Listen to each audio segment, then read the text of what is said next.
نماز کی قبولیت کے لیے وضو کا صحیح ہونا بہت ضروری ہے۔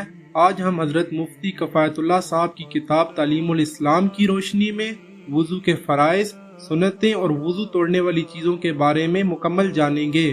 وضو کے 4 فرائض۔ وضو میں 4 باتیں ایسی ہیں جنہیں فرض کہتے ہیں۔ پہلی چیز، پیشانی کے بالوں سے ٹھوڈی کے نیچے تک اور ایک کان کی لو سے دوسرے کان کی لو تک پورا منہ دھونا۔ دوسرا، دونوں ہاتھوں کو کونیوں سمیت دھونا۔ تیسرا، چوتھائی سر کا مسح کرنا۔ چوتھا، دونوں پاؤں ٹخنوں سمیت دھونا۔ وضو کی 13 سنتیں، جو کام ہمارے نبی صلی اللہ علیہ وآلہ وسلم نے کیے اور ان کے کرنے سے ثواب ملتا ہے۔ پہلی، نیت کرنا۔ دوسری، بسم اللہ پڑھنا۔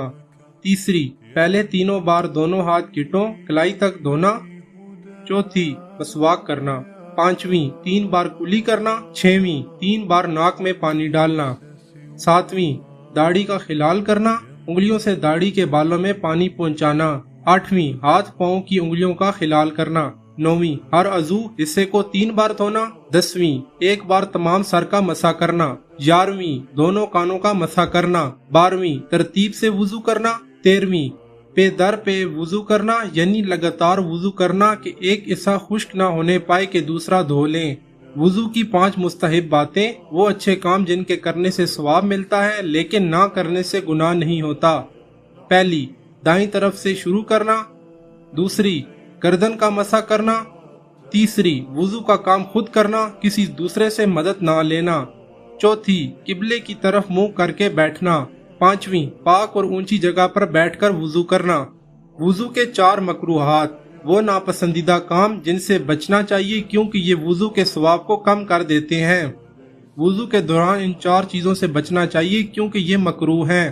پہلی، ناپاک جگہ پر وضو کرنا۔ دوسری، سیدھے ہاتھ سے ناک صاف کرنا۔ تیسری، وضو میں دنیا کی فضول باتیں کرنا۔ چوتھی، سنت کے خلاف وضو کرنا۔ وضو توڑنے والی 8 چیزیں ہیں۔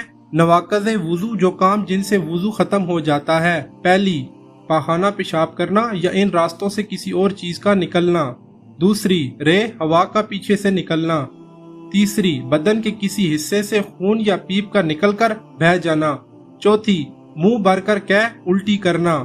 پانچویں، لیٹ کر یا کسی چیز کا سہارا لگا کر سو جانا۔ چھویں، بیماری یا کسی اور وجہ سے بے ہوش ہو جانا۔ ساتویں، مجنون، پاگل یا دیوانہ ہو جانا۔